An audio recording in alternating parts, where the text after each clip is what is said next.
How do we change the background of our design? You see I have some elements here and a solid color. To change the solid color, you simply just click so that you can see the purple line outlining the entire page. Here, you can see that it says background color. So you can click this and you can change it to be a different background color.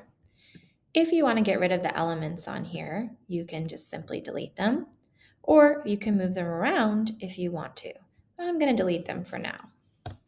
The other way you can change the background is to go to Elements here, and you can search for what you'd like. So, for example, if I wanted maybe more of an alcohol ink design, red, I guess I must have searched that before, you can see the different designs here. You're going to click Photos, and now you can see these designs that you can bring to the background. So I'm going to use this one.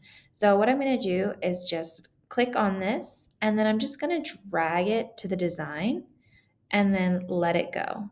As you can see, it changed the background here for me. And if I want to, I can change the transparency by clicking this button here, and I can make it lower if I don't want it to have quite as much of the vibrant colors, but I kind of like the vibrant colors. So I'll leave it like that.